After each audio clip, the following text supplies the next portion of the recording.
Hey guys, this is Ravi speaking from unique new Bharati publication. आइए आज हम लोग रिलेटिव प्रोनाउन पे काम करेंगे। How to and where to apply a relative pronoun. एक रिलेटिव प्रोनाउन का प्रयोग कहाँ करें, रिलेटिव प्रोनाउन क्या काम करता है, सबसे पहले इस चीज़ों के बारे में हम लोगों को समझना होगा।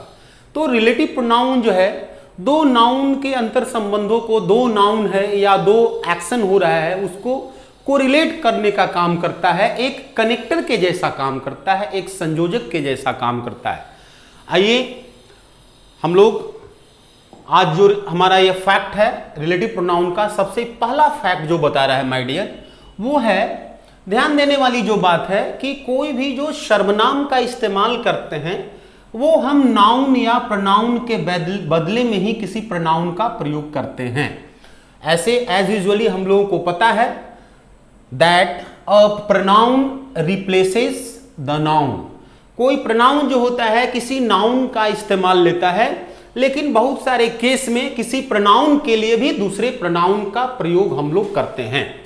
आइए ध्यान दें, रिलेटिव प्रोनाउन के अंतर्गत जो प्रोनाउन आते हैं उसकी सूची एक बार देख लेते हैं। तो रिलेटिव प्रोनाउन के अंतर्गत हमारे आते हैं who, whom, whose, which, that और as। तो ये हमारे मूल तौर पे 1, 2, 3, 4, 5 और ये 6 हमारा जो वर्ड है, इन 6 शब्द को हम रिलेटिव प्रोनाउन के रूप में इंग्लिश ग्रामर में इस्तेमाल करते हैं। सबसे पहले जो सबसे बड़ी जो माइंड में जो हर्डल आती है, जो कंट्रोवर्सी आती है कि हम हु का प्रयोग कहां करें, हुम का प्रयोग कहां करें और हुज का इस्तेमाल कहां करें। ध्यान देने वाली जो बात यह है माय डियर कि हु, हुम और हुज का प्रयोग हम वैसे नाउन प्रोनाउन के लिए करेंगे जो नाउन प्रोनाउन हमारा ह्यूमन बीइंग को इंडिकेट कर रहा होगा। यदि किसी भी नाउन या प्रोनाउन से ह्यूमन बीइंग का पता चले, मानव का पता चले, मानव जाति की अभिव्यक्ति आए, वैसे केस में हम दो सेंटेंस को आपस में ऐड करने के लिए, जोड़ने के लिए रिलेटिव प्रोनाउन हु, हुम या हुज का प्रयोग करेंगे। मानव को छोड़ करके यदि कोई नॉन लिविंग है, प्लांट्स की बात हो या किसी एनिमल्स का बात हो माय डियर, एनिमल किंगडम की बात हो, वैसे केस में हु, हुम या हुज का प्रयोग वर्जित है। इस चीज का ध्यान रखेंगे। ध्यान रहे बाबू, हमारा हु जो है इसका जो सेंस आता है, जो मीनिंग आता है वो है जो, हु इट मीन्स जो, और हुम का रिलेटिव प्रोनाउन के रूप में जिन्हें या जिसे। हुम का क्या मीनिंग आता है, जिन्हें या जिसे। नेक्स्ट है हुज, हुज का जो सेंस आता है जिसका, जिसकी। आइए ध्यान देंगे, अब सवाल उठ रही है कि कोई दो वाक्यों को ऐड करने के लिए, आपस में जोड़ने के लिए जब हम रिलेटिव प्रोनाउन का प्रयोग करने जा रहे हैं, हु, हुम और हुज का, तो इन तीनों के फंक्शन में, इन तीनों के मीनिंग में, इन तीनों के यूज में क्या फर्क होगा, क्या डिफरेंस होगा। ध्यान दें, हु हमारा जो है my dear pronoun nominative case का है, हुम जो है ऑब्जेक्टिव केस का है, और हुज जो है पॉजेसिव केस का प्रोनाउन है। पॉजेसिव केस का काम ही है पोजेशन दिखाना, आपस में मलिकाना, एक नाउन का दूसरे नाउन पे हक दिखाना, स्वामित्व को जाहिर करना, संबंध को दिखाना, ये पॉजेसिव केस का काम है। नेक्स्ट जो है ऑब्जेक्टिव केस, जो किसी भी वाक्य में जो ऑब्जेक्ट है उस ऑब्जेक्ट के बदले में जो नाउन प्रोनाउन जो हमारा ऑब्जेक्ट के रूप में आया हुआ है, उस ऑब्जेक्ट के लिए ऑब्जेक्टिव केस ऑफ प्रोनाउन का प्रयोग करते हैं, ऑब्जेक्ट के केस में करते हैं। नेक्स्ट है नॉमिनेटिव केस, जब कोई नाउन या प्रोनाउन वाक्य का सब्जेक्ट का काम कर रहा है और उस सब्जेक्ट के लिए हमें रिलेटिव प्रोनाउन की जरूरत है, तो वैसे केस में हम प्रोनाउन का नॉमिनेटिव केस का प्रयोग करेंगे। ध्यान दीजिए, एक और तरीका है समझने का, डायरेक्ट हम क्वेश्चन को कैसे हिट करेंगे, कैसे शूट करेंगे, तो उसके लिए यह भी है कि हम देखेंगे कि जो हमारा हु है, हुम है या हुज है, उसके बाद क्या आ रहा है। तो प्रायः यदि हु लगा हुआ है माय डियर, उसके बाद वाला जो आगे वाला जो क्लाउज आएगा, एक क्लाउज तो हमारा पहले है, पहले का एक क्लाउज है या नाउन प्रोनाउन जो भी है, उसके बाद हमारा relative pronoun who, whom, whose लगा हुआ है। तत्पश्चात उस रिलेटिव प्रोनाउन के बाद हमको देखना है कि क्या आ रहा है आगे। तो हु के केस में प्रायः वर्ब आएगा, इस बात का ध्यान रखना है। हु के केस में वर्ब आएगा। हुम का केस, जहां पे हुम का एप्लीकेशन होगा, हुम को अप्लाई करेंगे, वहां देखिएगा एक सब्जेक्ट और वर्ब आएगा माय डियर। अब सब्जेक्ट के रूप में क्या होगा, तो हमें पता है सब्जेक्ट के केस में किसी भी वाक्य का सब्जेक्ट नाउन या प्रोनाउन हो सकता है, दूसरा कोई पार्ट्स ऑफ स्पीच इस्तेमाल नहीं होगा। हुज का जहां पे केस बनेगा माय डियर, जहां पे हुज का केस बनेगा, वहां पे देखिएगा इसके बाद हुज के बाद जो शब्द आएगा वो नाउन आएगा। तो यहां पे भी रिलेटिव प्रोनाउन जो हु, हुम, हुज हमें फिट करना है, तो इस चीज को भी देख करके हम समझ पाएंगे कि हमारा क्या अप्लाई हो सकता है। एक बात का ध्यान रखें कि हु, हुम, हुज का प्रयोग हम उसी केस में करेंगे जिसके लिए हु, हुम, हुज का प्रयोग करने जा रहे हैं। वो हमारा नाउन प्रोनाउन जो होगा ह्यूमन बीइंग को डिनोट करने वाला होगा, मतलब उससे किसी मानव जाति का पता चले, किसी मानव का पता चलना चाहिए। आइए ध्यान देते हैं, एग्जाम्पल से समझते हैं। कह रहा है the student who, whom, whose performance is good praised by all. My dear, समझने वाली बात है। कह रहा है कि वह विद्यार्थी जो जिन्हें या जिसे या जिसका परफॉर्मेंस इज गुड, परफॉर्मेंस अच्छा रहता है, प्रेज्ड बाय ऑल, सबके द्वारा प्रशंसा की जाती है। मतलब वैसे विद्यार्थी जिसका प्रदर्शन अच्छा होता है, सबके द्वारा प्रशंसनीय होता है, सब लोग उसकी प्रेज करती है, प्रशंसा करता है।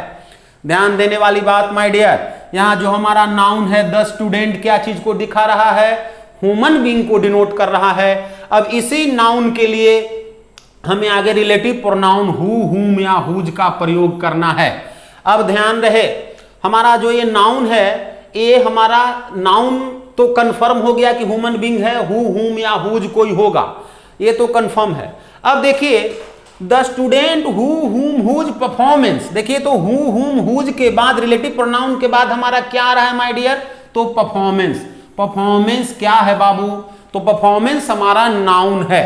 परफॉर्मेंस क्या है, नाउन है। तो देखिए कौन सा केस में नाउन है, तो नाउन हमारा सबसे लास्ट वाला केस में है, तो इसलिए यहां हमारा ऑप्शन क्या हो जाएगा, हुज। हुम और हु का इस्तेमाल यहां पे हम लोग नहीं करेंगे, यहां पे हु और हुम हमारा कैंसिल हो गया, हुज का प्रयोग करना होगा।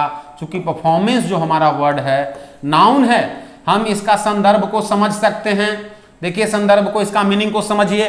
कह रहा है कि वह विद्यार्थी जिसका प्रदर्शन, तो प्रदर्शन किसका है, विद्यार्थी का प्रदर्शन। तो विद्यार्थी और इस प्रदर्शन में क्या दिखाना है माय डियर, संबंध दिखाना है, हक है। इस प्रदर्शन पे किसका हक है, स्टूडेंट का हक है। इस प्रदर्शन पर स्वामित्व किसकी है, स्टूडेंट्स का है। इस प्रदर्शन का मालिक कौन है, तो स्टूडेंट है। तो माय डियर मालिकाना हक, स्वामित्व, संबंध, पोजेशन को डिनोट करने के लिए पॉजेसिव केस का प्रयोग करते हैं। और यहां पॉजेसिव केस ऑफ प्रोनाउन हमारा हु नहीं है, हुम नहीं है, हुज है, इसलिए ऑप्शन हमारा हुज हो जाएगा। तो इस प्रकार का सवाल कोई जरूरी नहीं है कि आपको ये आपका ऑप्शन वाइज दे, आपको इंप्रूवमेंट वाले सवाल में भी दे सकता है, फिलर में भी आपका ब्लैंक्स दे करके 2, 3, 4 ऑप्शन बना करके ऑप्शन वाइज दे सकता है, या कोई एरर्स का हमारा सवाल है, उस एरर्स में भी लगाना है हुज और लगा देगा हुम, तो वहां पे मिसिंग दे सकता है। फैक्ट को यदि हम समझे रहेंगे तो कोई भी किसी तरह का हमें सवाल यदि राउंड अप करके देगा कोई दिक्कत नहीं होगा। नेक्स्ट क्या कर रहा है, सी इज द गर्ल। देखिए एक क्लाउज हमारा यहां है, सी इज द गर्ल, वह वही लड़की है। सी इज द गर्ल, वह वही लड़की है।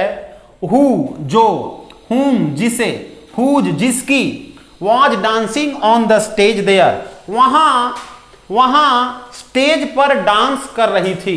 माय डियर ये जो क्लाउज है, हु, हुम, हुज के बाद वाला जो हमारा क्लाउज है, was dancing on the stage there, वहां स्टेज पे डांस कर रही थी।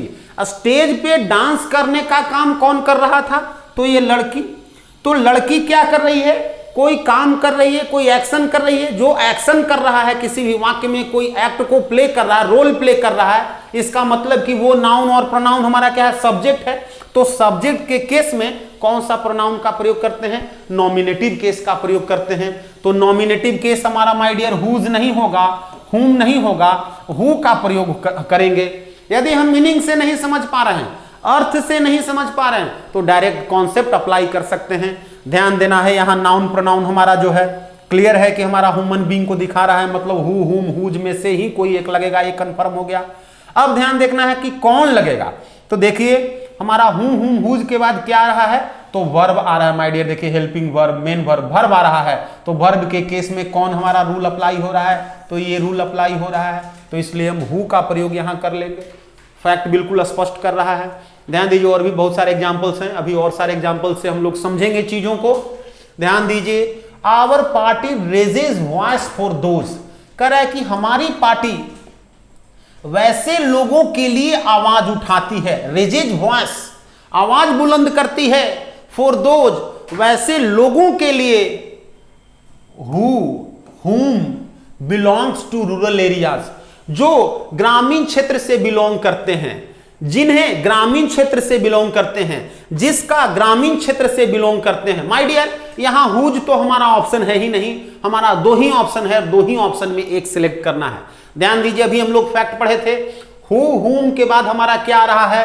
तो वर्ब आ रहा है, मतलब बिलोंग कर रहा है ग्रामीण क्षेत्र से। कौन बिलोंग कर रहा है? वे लोग। माय डियर देखिए, यहां नाउन नहीं है, यहां हमारा क्या है? प्रोनाउन है, प्रोनाउन है माय डियर।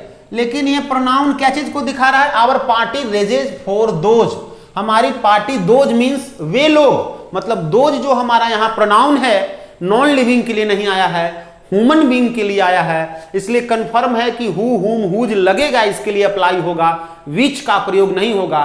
ध्यान यहां रखने की बात है। अब यहां पे सवाल उठ रहा है, सिलेक्शन करना है कि हु या हुम। तो माय डियर ध्यान दीजिए, हमें पहले ही क्लियर है कि हु, हुम जो हमारा रिलेटिव प्रोनाउन है, इस रिलेटिव प्रोनाउन के बाद हमारा क्या आ रहा है? वर्ब आ रहा है। अभी हम देखे हैं कि वर्ब के केस में मतलब belong to those rural areas, rural areas से कौन बिलोंग कर रहा है? वो लोग, मतलब वे लोग यहां जो है सब्जेक्ट के केस में आया है। सब्जेक्ट के केस में प्रोनाउन का नॉमिनेटिव केस का प्रयोग करते हैं, हु का प्रयोग करना होगा। Next, I know the doctor, कह रहा है कि आई नो द डॉक्टर, मैं उस डॉक्टर को जानता हूं। Who, whom you are referring to, जो, जिन्हें, जिसे आप बता रहे हैं, जिसे आप रेफर कर रहे हैं।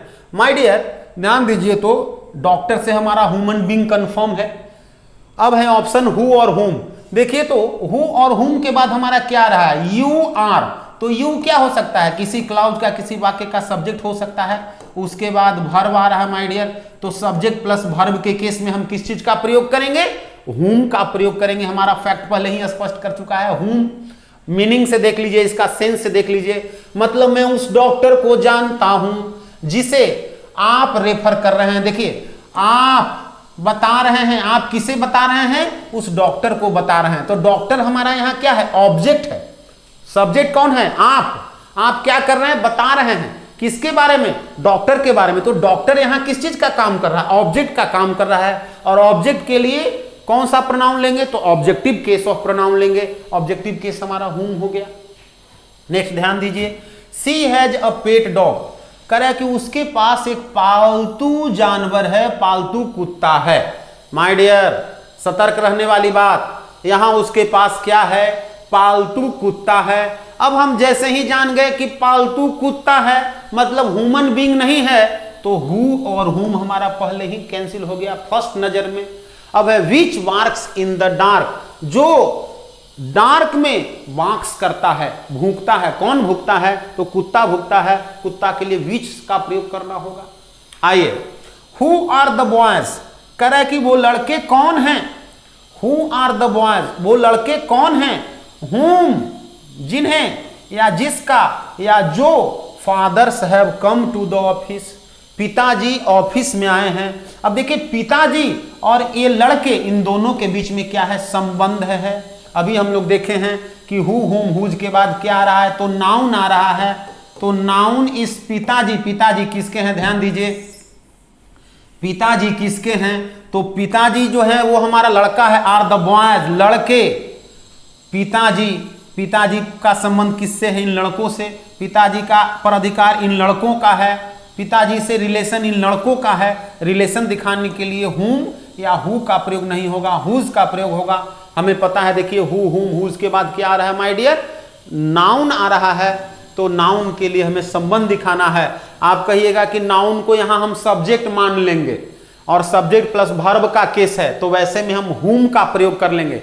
ध्यान देना है, यहां क्या कर रहा है, fathers have come to the office, पिताजी ऑफिस में आए हैं। किसके पिताजी ऑफिस में आए हैं, यहां पिताजी जो है सब्जेक्ट का काम कर रहे हैं, लेकिन माय डियर इस पिताजी का रिलेशन है इस लड़कों से, इसलिए रिलेशन दिखाने के लिए हुज का प्रयोग करना होगा। हुम यहां पे हमारा गलत ऑप्शन होगा, ध्यान रखने वाली बात है। नेक्स्ट है, सी इज सीमा सक्सेना, वो सीमा सक्सेना है, ह्यूमन बींग है, हु हुम लगेगा। Everybody loves in this colony, करा कि वो सीमा सक्सेना है जो जिन्हें सभी लोग इस कॉलोनी में लव करते हैं, स्नेह देते हैं, मोहब्बत देते हैं। अब देखिए सभी लोग, ये वाक्य का सब्जेक्ट हो गया, लव्स ये हमारा वर्ब हो गया। सभी लोग लव्स करते हैं किसको, सीमा सक्सेना को। तो सीमा सक्सेना यहां हमारा क्या हो गया, ऑब्जेक्ट हो गया, मतलब एवरीबडी लव्स सीमा सक्सेना। तो सीमा सक्सेना यहां हमारा ऑब्जेक्ट हो गया, और ऑब्जेक्ट के केस में प्रोनाउन का ऑब्जेक्टिव केस का प्रयोग करेंगे, हुम लिखना होगा। तो देखिए सब्जेक्ट प्लस वर्ब का वहां केस आ रहा है, तो इस केस में हम हुम का प्रयोग कर लेंगे। तो इस तरह से हमारा हु हुम और हुज आप लोग बिल्कुल स्पष्ट समझ पा रहे होंगे कि हु का प्रयोग हम कौन से केस में किस तरह का रिलेशन दिखाने के लिए कहां पे पुट करेंगे। नेक्स्ट देखिए सेकेंड फैक्ट मेरा क्या कह रहा है, ध्यान देने की बात, यदि हमारा नाउन प्रोनाउन है और ये नाउन प्रोनाउन नॉन लिविंग को डिनोट कर रहा है, या एनिमल्स को डिनोट कर रहा है, या प्लांट्स को डिनोट कर रहा है, तो ऐसे केस में हु हुम हुज का प्रयोग नहीं करेंगे, विच का प्रयोग करेंगे।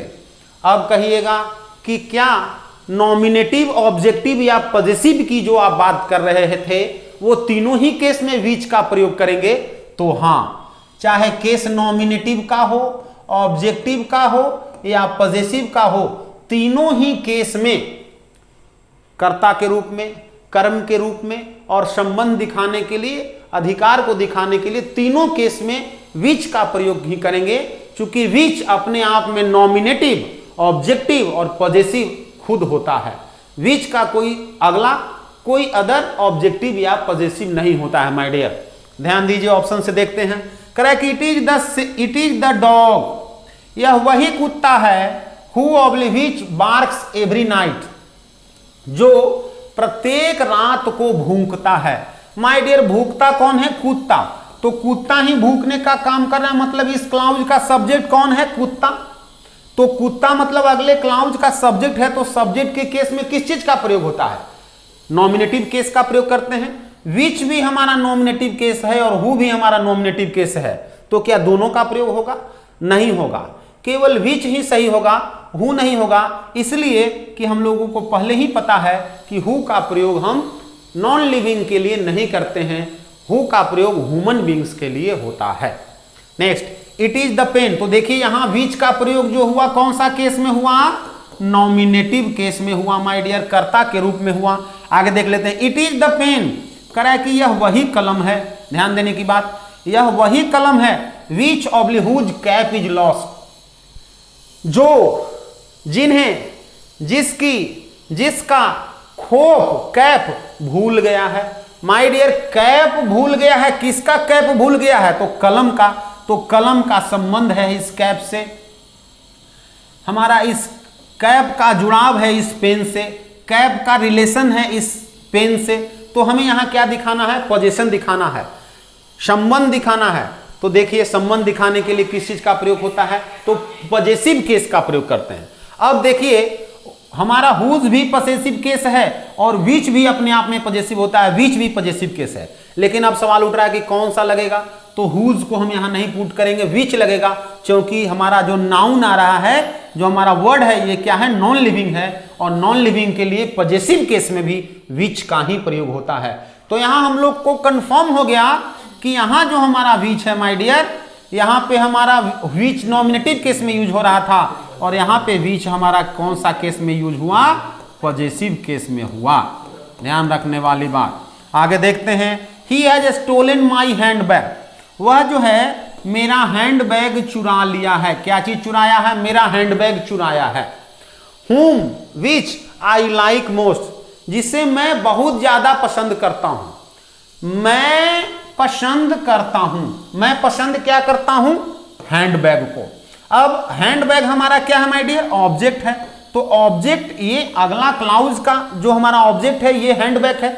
अब ऑब्जेक्ट के केस में हमको यहां पे क्या लेना है, सर्वनाम लेना है, रिलेटिव प्रोनाउन यहां पे यूज करना है। तो रिलेटिव प्रोनाउन ऑब्जेक्ट के केस में ऑब्जेक्टिव केस होगा, तो हुम भी हमारा ऑब्जेक्टिव केस है, विच भी है, लेकिन यहां हमारा जो नाउन है माई हैंड बैग क्या है, नॉन लिविंग है। नॉन लिविंग के लिए हुम का प्रयोग नहीं होगा माय डियर, विच लिखेंगे। अब ध्यान दीजिए, यहां विच हमारा नॉमिनेटिव केस में यूज हुआ, यहां विच हमारा पॉजेसिव केस में हुआ, और यहां विच हमारा ऑब्जेक्टिव केस में यूज हुआ माय डियर। तो विच नॉमिनेटिव कैसे होगा, पॉजेसिव कैसे होगा, ऑब्जेक्टिव कैसे होगा, और ये चीज हम लोग क्या हो गए, यहां पे इस फैक्ट से हमारा कंफर्म हो गया, और किस तरह से कहां हम विच का प्रयोग करेंगे ये भी हम लोग कंफर्म हो गए। देखिए, विच का एक जगह और यूज होता है, विच का प्रयोग एक जगह यूज होता है जहां पे नॉन लिविंग के लिए नहीं होकर के ह्यूमन बीइंग के लिए होता है। लेकिन ह्यूमन बीइंग के लिए जब वहां पे प्रयोग होता है तो वहां पे सिलेक्शन करने के लिए, बहुत सारे ह्यूमन बीइंग्स हैं, उसमें किसी भी एक का चॉइस करना है, एक को सिलेक्ट करना है, तो उस सिलेक्शन के केस में विच का प्रयोग ह्यूमन बीइंग के लिए होता है। लेकिन वैसे स्थिति में विच जो होता है रिलेटिव प्रोनाउन नहीं होकर के वहां पे हमारा वो इंट्रोगेटिव प्रोनाउन हो जाता है। जैसे आपको कोई पूछ दे कि which of the boy you like most, मतलब इन लड़कों में से, लड़का यहां बहुत सारे हैं, लेकिन कौन सा लड़का को आप ज्यादा पसंद करते हैं, तो वहां पे विच का प्रयोग हमारा लड़का के लिए, लड़का के केस में, ह्यूमन बीइंग के केस में हो गया। Which of the boys you like most, इस केस में हो सकता है, which of the boys do you like most, इस तरह से क्वेश्चन बन सकता है। तो यहां विच का प्रयोग बॉयज के केस में हुआ, लेकिन वो प्रेफरेंस दिखाने के लिए, चॉइस दिखाने के लिए हुआ, वहां पे सिलेक्शन के केस में हुआ, रिलेटिव प्रोनाउन के केस में नहीं होगा। आइए नेक्स्ट फैक्ट को देखते हैं।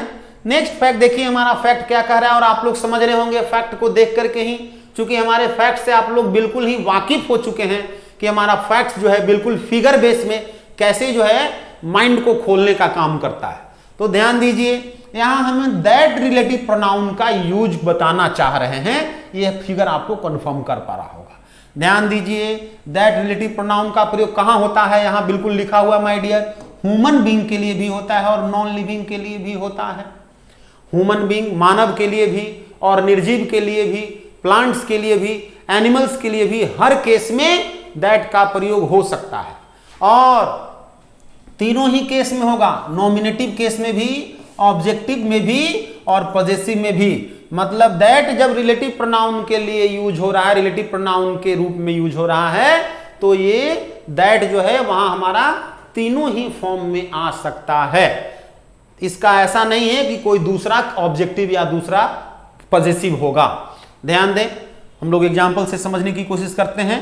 कह रहा है कि I have lost the wrist watch, कह रहा है कि मैं अपना उस रिस्ट वॉच को, उस कलाई घड़ी को खो चुका हूं, खो दिया हूं, मेरी कलाई घड़ी जो है भूल गई है, गुम हो गई है। दैट, जो, जिन्हें, जिसे, तीनों सेंस आवेगा। हु का मतलब होगा केवल जो, चूंकि केवल ये नॉमिनेटिव है, ये तीनों में नहीं यूज हो सकता है। विच, फिर इसका मतलब हो गया जो, जिन्हें, जिसे, तीनों। आई बाउट 1 वीक एगो, जिसे मैं 1 सप्ताह पहले खरीदा था।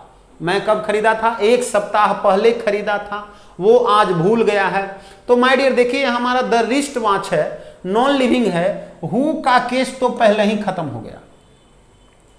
अब मैं खरीदा था, मैं क्या खरीदा था? तो मैं रिस्ट वॉच खरीदा था। खरीदने वाला मैं सब्जेक्ट है, खरीदने का काम कर रहा हूं, ये वर्ब हो गया। ऑब्जेक्ट हमारा क्या हो गया, द रिस्ट वॉच। मतलब द रिस्ट वॉच जो है यहाँ क्या है, ऑब्जेक्ट के केस में है। ऑब्जेक्ट को हम इससे जोड़ने के लिए रिलेटिव प्रोनाउन का प्रयोग कर रहे हैं। तो यहां जो रिलेटिव प्रोनाउन आएगा ऑब्जेक्टिव केस वाला आएगा। हु तो ऐसे भी ऑब्जेक्टिव नहीं है तो पहले ही कैंसिल, नॉन लिविंग है उससे भी कैंसिल। अब है दैट या विच, किसका प्रयोग करेंगे, तो माय डियर चूंकि ये नॉन लिविंग है, विच का प्रयोग आप कर सकते हैं, जिसे विच आई बाउट 1 वीक एगो, जिसे मैं 1 सप्ताह पहले खरीदा था। दैट का भी प्रयोग आपका किसी भी एंगल से गलत नहीं होगा, दैट भी आपको सही होगा। अब यहां कहिएगा कि हम दैट करें या विच करें, तो इसके लिए इस केस में कोई सेपरेशन नहीं होगा my dear. Next, she is one of the best girls, कह रहा है कि वह अच्छी लड़कियों में से एक लड़की है। अच्छी लड़की बहुत सारी है लेकिन उसमें से वो भी एक है, उन अच्छी लड़कियों में वो भी एक है। Who, which, whom, oblique that is our monitor, जो हमारी मॉनिटर है। माय डियर हमारी मॉनिटर है, हमारी मॉनिटर कौन है, वो लड़की। तो ये लड़की जो है इस क्लाउज का क्या है, सब्जेक्ट है। अब सब्जेक्ट के लिए कौन सा केस का प्रयोग होता है माय डियर, तो सब्जेक्ट के केस में हम नॉमिनेटिव केस का प्रयोग करते हैं। अब यहां देखते हैं नॉमिनेटिव कौन कौन है। हु नॉमिनेटिव है, विच का प्रयोग भी नॉमिनेटिव के रूप में होता है, दैट का प्रयोग भी नॉमिनेटिव के रूप में होता है, लेकिन हुम का प्रयोग नॉमिनेटिव के रूप में नहीं होता है, तो ये तो पहले ही कैंसिल हो गया। अब सवाल उठ रहा है कि हु लगाएं कि विच लगाएं या दैट लगाएं। तो माय डियर देखिए विच का प्रयोग नॉन लिविंग के लिए होगा क्या, तो विच हमारा यहां हमारा क्या है, नॉन लिविंग नहीं ह्यूमन बीइंग है, तो ह्यूमन बीइंग के लिए हमारा विच का प्रयोग नहीं होगा, तो विच भी हमारा कैंसिल हो गया। अब है कि हु या दैट, तो देखिए तो रिलेटिव प्रोनाउन हु या दैट जो है माय डियर, उसके पहले जो नाउन आ रहा है वो कैसा आ रहा है, the best girl, superlative degree है। तो ध्यान दीजिए जब हमारा एंटीसीडेंट मतलब जो रिलेटिव प्रोनाउन के पहले आगे आने वाला जो नाउन या प्रोनाउन होता है उसको हम एंटीसीडेंट ग्रामर के भाषा में बोलते हैं।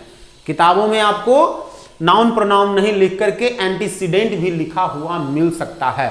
वैसा शब्द, वैसा पार्ट ऑफ वर्ड्स जो रिलेटिव प्रोनाउन के पहले आया है, जो रिलेटिव प्रोनाउन के लिए आया है, या वैसा शब्द जिसके लिए रिलेटिव प्रोनाउन आता है, उस शब्द को हम एंटीसीडेंट बोलते हैं। किताबों में देखने पढ़ने के लिए मिल सकता है, इसमें कोई टेंशन लेने वाली बात नहीं है। तो यहां द बेस्ट गर्ल मतलब हमारा जो एंटीसीडेंट्स है, जो यहां हमारा नाउन है, सुपरलेटिव डिग्री का फॉर्म में है। तो जब सुपरलेटिव डिग्री का फॉर्म में हो तो वैसे केस में लिविंग बीइंग हो, नॉन लिविंग हो, ह्यूमन बीइंग हो, कोई भी हो, वैसे केस में हम दैट रिलेटिव प्रोनाउन का प्रयोग करेंगे। हु नहीं लगेगा, दैट लगेगा। तो इस चीज को आप लोगों को ध्यान में रखना है। नेक्स्ट आगे आपको ये चीज फैक्ट में मिलेगा। आइए देखते हैं नेक्स्ट फैक्ट को। देखिए और कुछ एग्जाम्पल है। It is the same machine, कह रहा है कि यह वही मशीन है, ठीक वही वाला मशीन है, that oblique which was running their, जो वहां चल रहा था, जो वहां काम कर रहा था। कौन काम कर रहा था माय डियर, मशीन। तो मशीन यहां क्या है, सब्जेक्ट है, सब्जेक्ट है। तो सब्जेक्ट को जोड़ने के लिए आगे हमको क्या चाहिए, नॉमिनेटिव केस का प्रोनाउन चाहिए। तो नॉमिनेटिव केस दैट भी हो सकता है और विच भी हो सकता है। तो क्या इस केस में चूंकि यहां नॉन लिविंग है तो दोनों सही हो जाएगा, नहीं होगा। क्यों नहीं होगा, इसकी सेपरेशन होगी, इसलिए सेपरेशन होगी क्योंकि ध्यान दीजिए यहां जो हमारा एंटीसीडेंट है, जो नाउन है, इसके साथ लगा हुआ है माय डियर द सेम। तो ध्यान रहे जब नाउन के साथ द सेम वर्ड लगा हुआ रहे तो वैसे केस में विच का प्रयोग नहीं करके दैट रिलेटिव प्रोनाउन का प्रयोग करते हैं, चाहे वो ह्यूमन बीइंग हो, नॉन लिविंग हो, कुछ भी हो। कह रहा है कि यू आर सो वीक, आप इतना कमजोर हैं, that oblique which oblique show can't walk a single step now. यहां पे कह रहा माय डियर आप इतना कमजोर हैं कि एक पग भी आगे नहीं चल सकते, अब एक पग भी आगे नहीं चल सकते। तो देखिए सो वीक, इतना कमजोर। अब देखिए इस कमजोरी का कारण है कि आप नहीं चल सकते, इस कमजोरी का रिजल्ट है कि आप नहीं चल सकते। तो माय डियर जब रिजल्ट दिखाना हो, काउज दिखाना हो, तो सो यदि लगा हुआ है एंटीसीडेंट के साथ और ये सो वाला जो हमारा नाउन प्रोनाउन है आगे वाला क्लाउज का रिजल्ट बन रहा हो, कारण बन रहा हो, तो वैसे केस में सो का, विच का, हु का whom का, whose का, किसी दूसरे रिलेटिव प्रोनाउन का प्रयोग नहीं करके that का प्रयोग करते हैं, हम लोग जानते हैं। ऐसे आप रिमूवल ऑफ टू वाले भी वाक्य जब रिमूव टू करते हैं तो वहां भी सो को, टू को हटा करके सो लिखते हैं और आगे वाले क्लाउज में दैट लगाते हैं। देखिए ठीक उसी से मिलता जुलता हमारा यहाँ सेंटेंस है, you are so weak that can't walk a single step now. आप इतने कमजोर हैं कि अब आगे एक पग भी नहीं चल सकते।